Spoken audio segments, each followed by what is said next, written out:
지난주 목요일부터 시작된 추석 연휴가 지난 주일 포함해서 6일간 모두 잘 보내셨지요? 얼굴에 포동포동 살이 좀 찌신 것 같습니다. 다시금 일상의 자리로 돌아오게 하셨는데요, 계속해서 각자의 삶 속에서 복음 전파의 사명을 잘 감당하셔서 영적 추수의 계절에 영적으로 많은 열매를 맺으실 수 있는 우리 구미 영락교회 모든 성도들이 되시기를 예수님의 이름으로 축복합니다. 매주 수요일마다 시편의 말씀으로 은혜를 받고 있는데요, 오늘을 포함해서 이제 두 번의 시간이 남았습니다. 오늘도 시편의 말씀을 통해서 경배와 찬양을 받으시기에 합당하신 하나님께 감사와 찬송과 영광을 올려드리실 수 있는 복된 성도들이 되시기를 바랍니다. 하나님께서 인간들을 지으신 창조의 목적이 하나님께 찬양을 드리기 위해서 지으셨기 때문에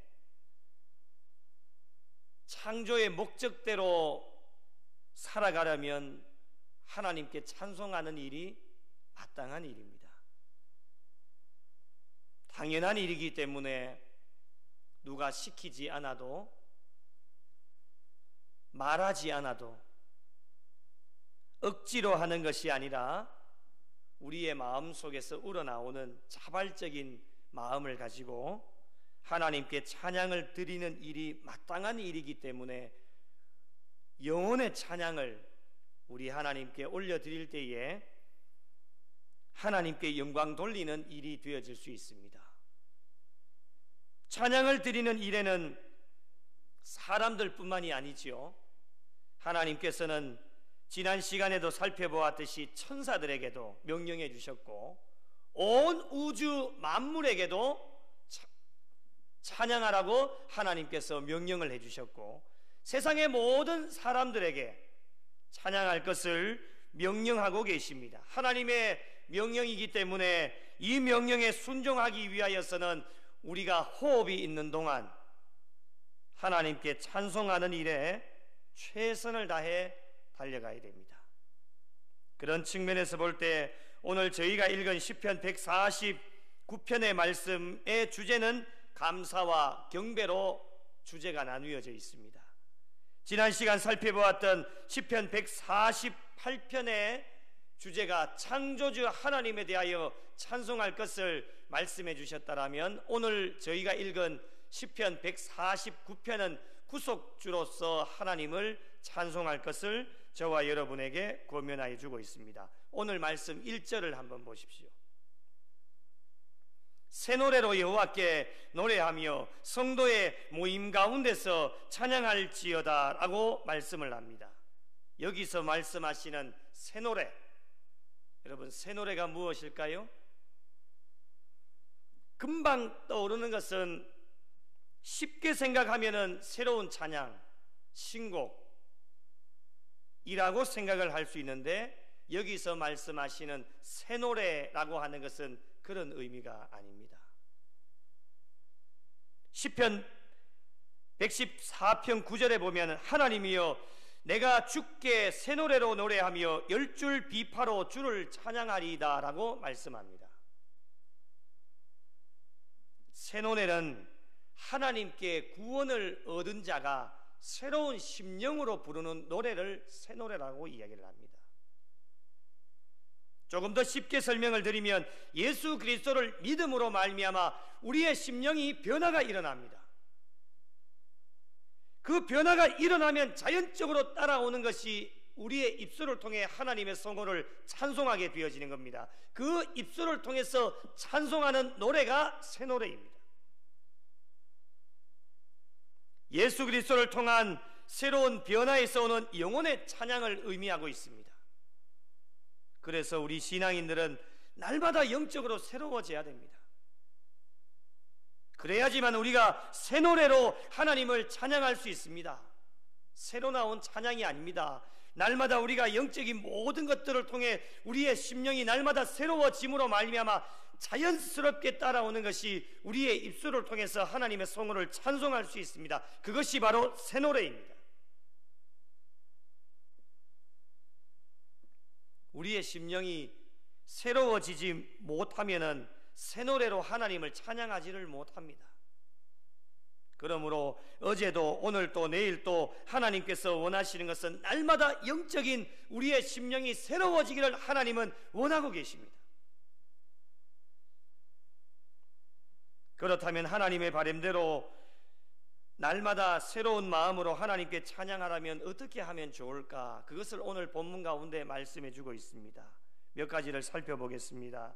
첫째로 어떻게 찬양을 해야 될까? 2절 말씀을 한번 보실까요? 2절을 같이 한번 읽어보겠습니다. 함께 보겠습니다. 시작. 이스라엘은 자기를 지으신 이로 말미암아 즐거워하며 시온의 주민은 그들의 왕으로 말미암아 즐거워할지어다. 아멘. 하나님께서 주시는 즐거움으로 찬양을 해야 됩니다. 여러분, 저에게 주신 최고의 복이 무엇일까요? 여러분, 최고의 복이 무엇이라고 생각합니까? 아마도 다 비슷비슷할 것 같은데 저와 여러분에게 주신 최고의 복이 무엇입니까? 하나님을 믿은 겁니다. 아멘이십니까? 하나님을 믿은 게 저와 여러분에게는 최고의 복입니다. 지금 시중에 돈 하나도 없어도 괜찮습니다. 건강이 조금 여의치 않아도 괜찮습니다. 내가 만약에 예수를 믿지 않았다면 여러분 오늘 이 밤에도 이 현장 가운데 없었겠지요. 지옥행 열차를 타고 지옥 불구덩이 속으로 계속해서 달려가고 있겠지요. 자이든 타이든 예수를 믿게 되어져서 예수를 믿은 것이 저와 여러분에게는 최고의 복입니다. 이것보다도 더 큰 복은 없습니다. 우리가 하나님을 진정으로 믿는다라면 하나님께 찬송하는 일은 당연한 일입니다. 그 이유가 무엇입니까? 우리가 믿고 있는 하나님께서 저와 여러분에게 즐거움을 주시기 때문에 그렇습니다. 오늘 말씀에 이스라엘은 자기를 지으신 이로 말미암아 즐거워하라 라고 분명하게 말씀을 하고 있습니다. 자기를 지으신 이가 누구이십니까? 하나님이십니다. 이 세상을 살아가다 보면 많은 즐거움들을 누리게 되어집니다. 세상적인 즐거움도 있고 영적인 즐거움도 있죠. 세상에 믿지 않는 사람들에게는 영적인 즐거움은 없습니다. 그것은 오직 우리만, 하나님을 믿는 저와 여러분만 가지고 있는, 우리에게만 주시는 그 즐거움입니다. 우리 또한 이 세상 가운데 버타면서 살아가고 있기 때문에 세상적인 즐거움도 우리에게 있습니다. 그런데 중요한 것은 무엇이냐? 세상적인 즐거움은 오래가지 못하고 잠시 머물러 있다가 사라지는 것이 세상적인 기쁨입니다. 세상적인 기쁨은 저와 여러분에게 영원한 것을 가져다 줄 수가 없습니다. 영원한 것은 영적인 즐거움밖에는 없습니다. 우리는 그것을 알기 때문에, 우리는 그것을 믿기 때문에 영적인 즐거움을 붙잡고 영원한 것을 붙잡기 위해서 그것을 바라보면서 나가는 사람들이 예수 믿는 사람들입니다. 세상 사람들은 그것을 모르기 때문에 세상 것이 영원한 줄만 알고 세상 것을 붙잡기 위해서 그것을 취하기 위해서 수단과 방법을 가리지 않고 심지어는 사람을 죽이면서까지 세상의 그 즐거움을 붙잡기 위해서 노력을 합니다. 우리는 그것이 영원하지 않다라고 하는 것을 알고 있기 때문에 우리의 손에 붙잡히지 않는다 할지라도 그것 때문에 거기에 집착하지 않습니다. 잠시 있다가 사라지는 것이기 때문에 우리는 영원한 것, 영적인 즐거움을 추구하고 바라보고 붙잡기 위하여서 오늘 또 생명을 걸고 하나님 앞에 나아갑니다. 하나님께서 주시는 영적인 즐거움은 세상적인 즐거움처럼 잠시 동안 머물러 있다가 떠나는 것이 아니라 영원토록 머물러 있다라고 하는 것을 우리가 늘 경험하고 깨닫고 고백하게 되어집니다. 그래서 신앙인들은 하나님께서 주시는 영적인 기쁨만이 영원하다라고 하는 것을 날마다 믿음으로 고백하면서 영원한 기쁨을 주시는 하나님께 날마다 우리는 새 노래로 하나님께 찬송의 영광을 올려드리게 되어집니다. 두 번째로 어떻게 찬양을 해야 될까요? 3절 말씀을 보시면 춤추며 그의 이름을 찬양하며 소고와 수금으로 그를 찬양할지어다 말씀합니다. 여러분, 찬양은 입술로만 하는 것이 아닙니다. 하나님께서 저와 여러분에게 몸을 주셨기 때문에, 그리고 우리의 몸에 여러 가지 기관들을 주셨기 때문에 몸으로 춤추며 찬송을 하게 되어집니다. 몸을 움직이면서 찬송을 하게 되어집니다. 3절을 계속 보시면 소고와 수금으로 그를 찬양할지어다, 때로는 각종 악기로 하나님을 찬양하기도 합니다. 요즘 시대를 바라보면 얼마나 많이 발전이 되어졌는지 이전 과거와 비교를 해보면 제가 중고등부 시절 때 그리고 청년대학부 시절 때와는 비교할 수 없을 정도로 시대가 많이 변화가 되어져서 정말 많은 악기들이 생겨나고 그것을 이용해서 하나님을 찬양하는 일에 함께 연주로 하나님의 성호를 찬송하고 있습니다. 요즘은 교회가 개방이 많이 되어져서 그런 일은 잘 없지만 간혹 어떤 교회들은 여전히 아직도 어떤 악기는 되고 어떤 악기는 안 된다, 이것 때문에 논쟁이 참으로 많이 벌어집니다. 시끄럽다라고 하는 경우도 있고 귀에 거슬린다라고 하는 분들도 있고, 연세가 죄송하지만 연세가 많은 분들이 그런 이야기들을 많이 합니다. 전자악기는 안 된다, 귀가 아프다, 이런 다양한 이야기들을 많이 하게 되어지는데, 요즘은 그래도 많이 문화가 바뀌고 개방이 되어져서 그런 부분들은 없지만 여전히 강대상에 악기가 올라갈 수 있느냐 없느냐, 지금 저희도 강대상에 악기가 지금 올라와 있거든요. 이게 된다 안 된다, 이런 논쟁들 때문에 여전히 진행이 되어지고 있습니다.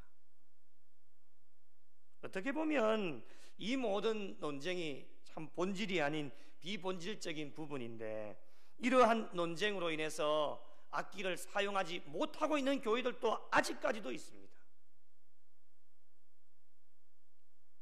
시간을 낭비하기도 하고 심한 경우에는 다투고 싸우다 보면 서로에게 상처가 되어지는 경우를 종종 보게 되어지지요. 여러분, 본질이 무엇입니까? 어떤 악기인가가 중요한 것이 아닙니다. 어떤 악기인가가 중요한 것이 아니라 어떤 악기라도 그 악기를 다루는 사람의 마음이 중요한 겁니다. 이게 본질입니다. 예를 들어서 똑같은 악기를 연주를 하는데 예수를 믿는 사람의 연주와 예수를 믿지 않는 사람의 연주는 완전히 다릅니다. 똑같은 악보를 보고 연주를 할 수도 있습니다. 예수님을 믿는 사람의 연주는 그 사람의 연주의 최종 목적은 하나님께 영광입니다. 하지만 예수님을 믿지 않는 자들의 연주는 자신의 유의와 향락, 자신의 만족을 위해서 연주를 하게 되어집니다. 완전히 다르지요.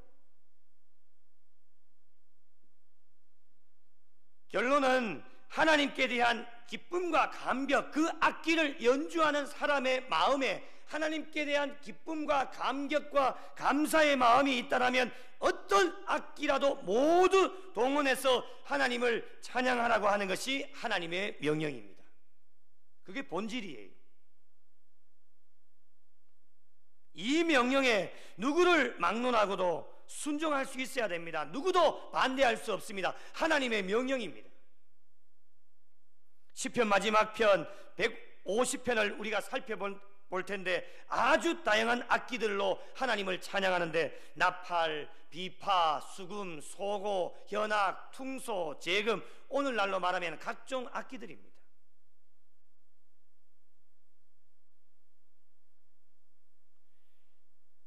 어느 교회들 보면 손뼉을 치지 말라고 합니다.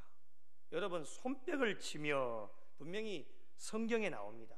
손뼉을 치며 하나님을 찬송하라고 나옵니다. 그런데 손뼉을 치면 안 된다라고 이야기를 하면 안 됩니다. 개인 취향에 따라서 손뼉을 칠 수도 있고 치지 않을 수도 있겠지만은 손뼉을 치지 말라고 이야기를 하면 안 되는 겁니다. 성경에 위배가 되어지는 겁니다. 분명히 성경은 손뼉을 치며라고 하나님을 찬송하라고 그렇게 나옵니다. 제가 지나온 교회에 그런 이야기들이 많습니다. 손뼉을 치면 안 됩니다. 치면 됩니다. 분명히 우리는 성경대로만 하면 됩니다. 그런데 하지 말라고 이야기를 하면 안 됩니다. 분명히 성경은 손뼉을 치며 악기를 연주해서 하라고 이야기를 많이 합니다. 제가 중고등부 시절 때에 찬양 인도를 하면 위에 악기가 전자악기가 그때만 해도 일렉기타가 올라올 수 있다 안 된다 올라왔다가 다시 또 내려가는 경우도 있고, 참 하나님을 찬송하는 일에 왜 그렇게 힘이 드는지, 왜 그렇게 안 되는 게 많은지, 그때 그 시절만 해도 벌써 한 15년 20년이 흘렀지 않습니까?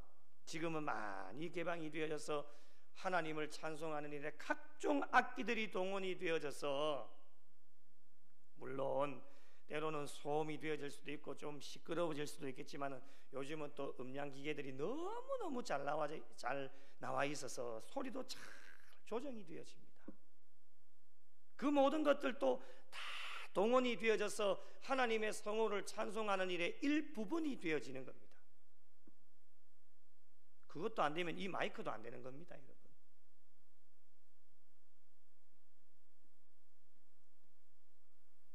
각종 악기들을 동원해서 하나님을 찬송할 것을 하나님이 우리에게 명령을 해주고 있습니다. 세 번째로 어떻게 찬양을 해야 될 것인가? 겸손한 마음으로 찬양을 해야 합니다. 찬양하는 자의 마음이 중요하다고 조금 전에 말씀을 드렸죠. 찬양하는 자의 마음이 굉장히 중요합니다.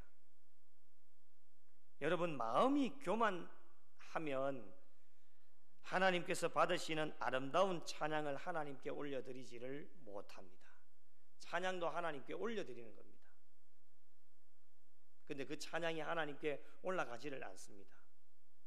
어떠한 사람의 마음요? 교만한 사람의 마음은 아무리 하나님께 찬양해도 그 찬양이 하나님께 올라가지 않습니다. 교만한 마음을 가지고 찬양하면 하나님께서는 그 찬양을 받지 않으십니다. 하나님께서 받으시는 찬양은 겸손한 마음으로, 그래서 하나님을 찬양할 때도 어떤 분들은 보면 엎드려서 찬양을 하는 분도 계시고 무릎을 꿇고 찬양을 하는 분도 계시고 손을 들고 찬양하는 분도 계시는데 그 모든 것이 다 겸손의 마음을 우리의 몸으로 표현을 하는 겁니다.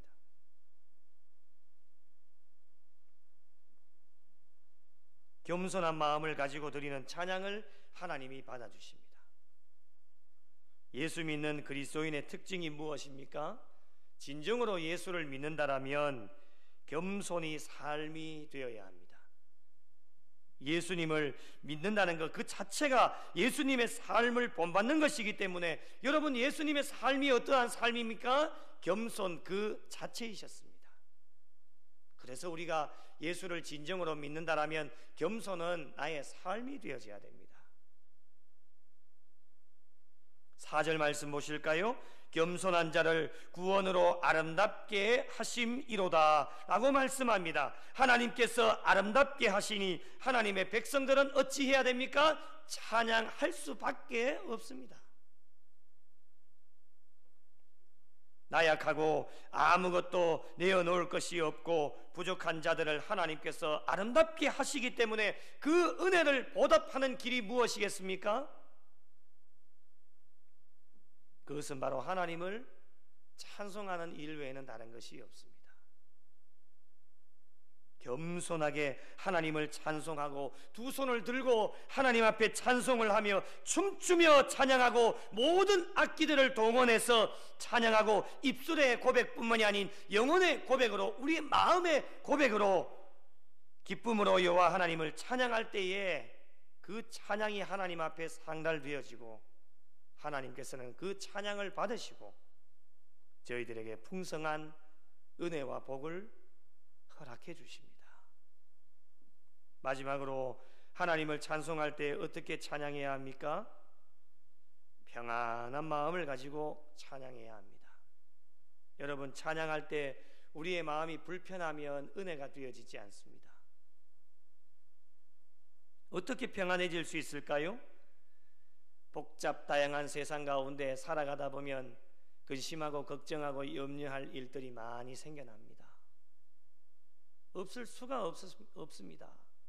이 세상을 버타면서 살아가기 때문에 얼마나 많은 근심과 걱정과 염려가 있겠습니까? 다 내려놓는다 해도 내려놓으면 또 생기고 내려놓으면 또 생기는 것이 인생 만사가 아니겠습니까? 그런데 우리가 어떻게 평안해질 수가 있겠습니까? 이유는 한 가지밖에 없습니다. 하나님께서 주시는 은혜를 받아야 됩니다. 은혜 받으면 됩니다. 이스라엘 백성들도 하나님의 은혜가 있을 때는 참 평안했는데 그 이스라엘 백성들에게 하나님께서 베풀어 주신 은혜가 사라졌을 때는 그들의 심령 가운데는 평안이 없었습니다. 날마다 쫓기고 압박당할 때에 여러분 어떻게 평안할 수 있겠습니까? 불가능합니다. 단 한순간도 마음에 평안할 날이 없습니다. 그러나 하나님께서 은혜를 주시면 쫓겨다니는 상황 가운데 있다 할지라도 하나님이 은혜 주시면 마음의 평안함을 누릴 수가 있습니다. 여러분, 근심과 걱정과 염려 없을 수가 있겠습니까? 없으시면 한번 손들어 보세요. 아무도 없을 겁니다. 크든지 작든지 다 염려가 되어지고 영적인 근심도 있고 육적인 근심도 다 있으실 겁니다. 그런데 그런 상황 속에서도 우리의 마음이 평안해질 수 있는 이유는 단 한 가지밖에 없습니다. 하나님께서 저와 여러분에게 은혜를 더하여 주실 때에 우리는 평안한 마음을 가지고 하나님을 찬송할 수 있습니다. 하나님께 찬송하면서 은혜를 받아 누립니다. 고난과 근심과 걱정이 있을 때 하나님께 찬송해 보지만 여러분, 은혜가 없으면 기쁨이 없을 때가 참 많이 있습니다. 그래서요, 형식적인 찬양을 할 때가 참 많이 있습니다. 그냥 입만 뗍니다. 찬양하는 자의 모습을 많이 바라보지 않습니까? 저도 찬양 인도를 많이 했기 때문에 찬양하는 자의 모습만 보면 저 사람이 정말 기쁜지 그냥 가식적이고 형식적으로 하는지 어느 정도는 보면 압니다. 그냥 입만 띄는 거예요. 입 띄는 것도 귀찮아 가지고 소리도 내지를 않습니다. 마음에 평안함이 없는 거예요. 평안함이 없는 이유는 하나님께서 주시는 은혜가 없기 때문에 그렇습니다. 그러면 하나님께 문제가 있는 것일까요? 그렇지 않습니다. 하나님은 날마다 저와 여러분에게 은혜를 베풀어 주십니다.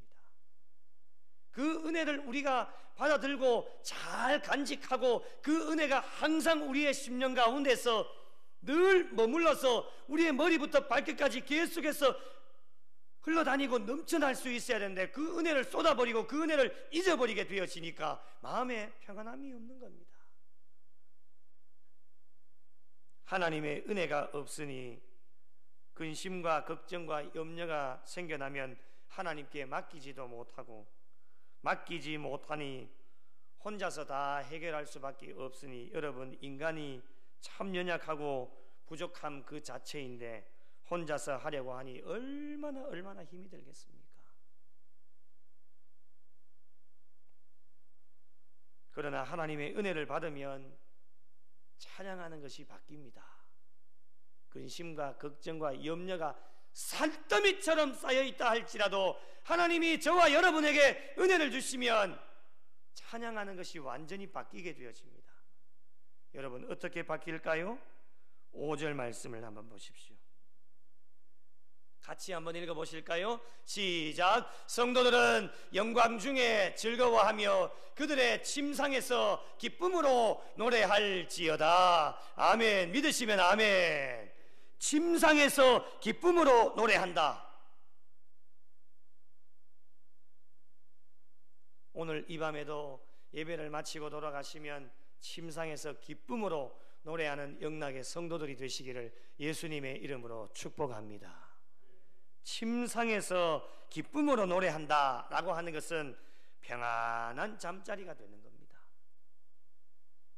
은혜를 주시니 근심과 걱정과 염려가 있어도 그것 때문에 우리가 근심하고 걱정하고 염려하지 않습니다. 하나님께 다 맡겨놓고 잠자리가 평안한 겁니다. 은혜를 받으니까 이렇게 바뀌는 겁니다. 근심과 걱정과 염려가 없으니 잠을 자도 평안하게 안식을 취할 수 있고 몇 시간을 주무시더라도 단잠을 주무실 수 있습니다. 그것이 바로 하나님께서 주시는 은혜가 있기 때문에 그런 겁니다. 여러분, 은혜가 없으면요 단잠을 주무실 수가 없습니다. 자다가도 몇 번 깨나기도 하고 또 염려하고 근심하고 걱정하고 이거 이렇게 하면 어떻게 할까, 저렇게 하면 어떻게 할까, 이렇게 하면 안 되는데 저렇게 하면 안 되는데, 그걸 우리가 염려하고 걱정하고 있으니 얼마나 힘이 되겠습니까? 그런데 하나님 주시는 은혜가 있는 분들은 그런 걱정하지 않습니다. 다 맡겨놓습니다. 베개에 머리를 대시면 그대로 1분 안에 골아떨어집니다. 사랑하는 자에게 잠을 주시는 겁니다. 하나님께서 은혜를 주시니 단잠을 주무시는 거예요. 마음의 평안함이 있으니 절로 하나님을 찬송할 수밖에 없는, 찬송하시다가 그냥 주무시는 거예요. 잠이 드시는 거예요.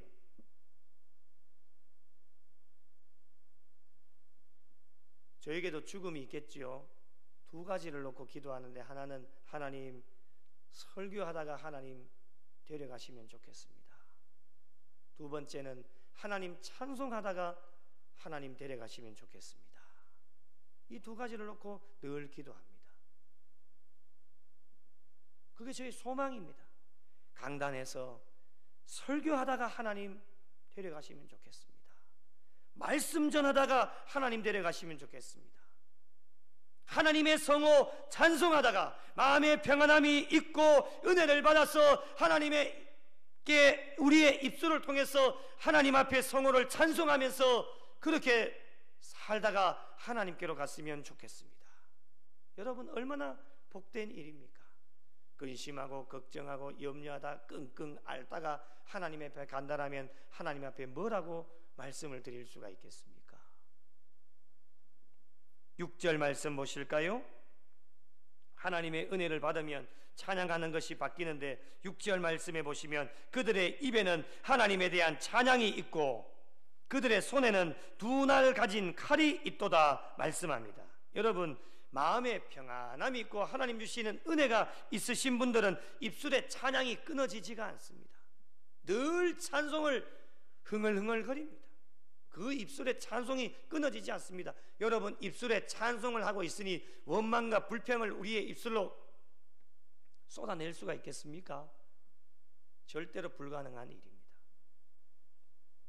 그리고 두 날 가진 칼은 전쟁용 무기인데 손에 칼이 있다라고 하는 비유는 사단의 세력을 물리칠 수 있는 성령의 검, 곧 하나님의 말씀입니다.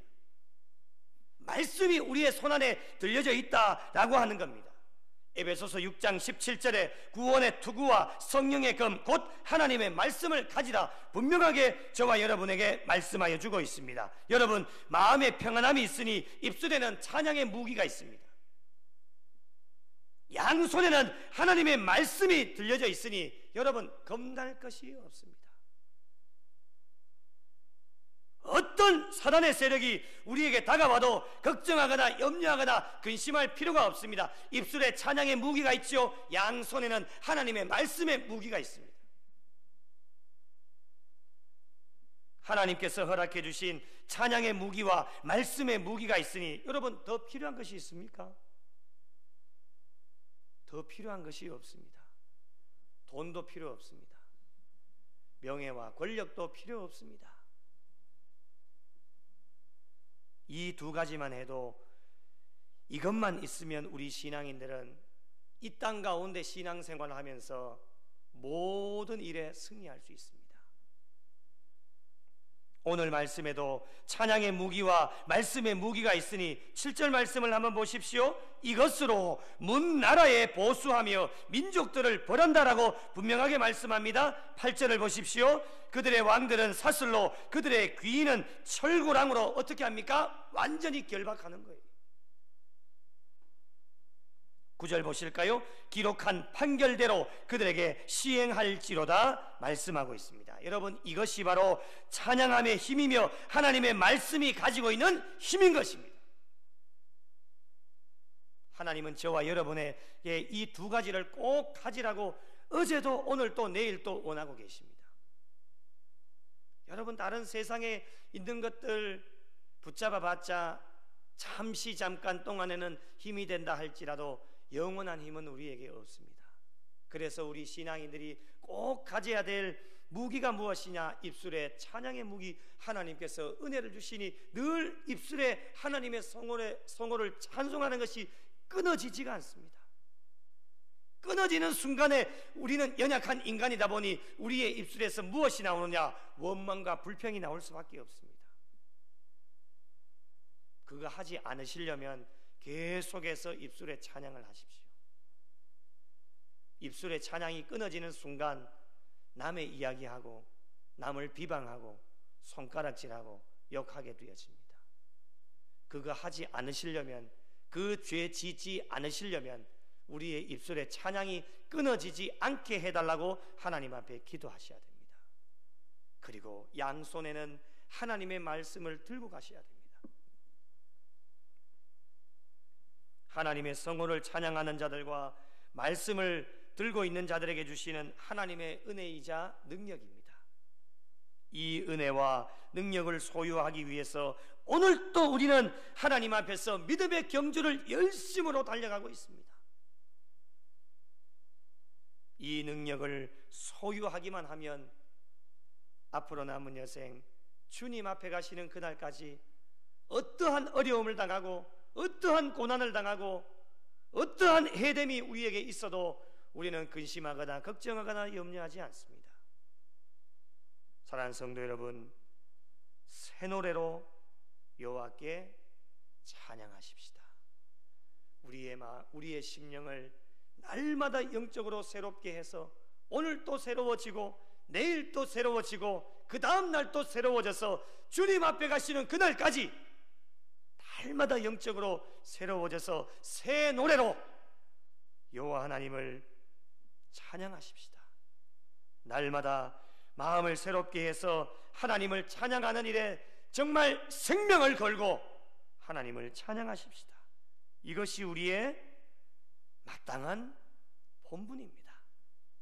하나님 주시는 기쁨으로 찬양하는 성도들이 되시고 춤추며 찬양하시고 각종 악기들을 동원해서 구원의 하나님을 찬송하고 찬양의 능력을 가지고 남은 여생을 살아가셔서 하나님을 찬송하는 일에 가장 모범적인 성도가 되시고 교회가 되셔서 찬송하는 모습을 통해 하나님께 칭찬받고 찬양을 통해 하나님께 영광이 되어지고 기쁨이 되어지는 우리 구미 영락교회와 오늘 이 밤 현장과 온라인 실시간으로 말씀 앞에 엎드린 모든 성도들이 되시기를 예수님의 이름으로 간절히 축원합니다. 함께 기도.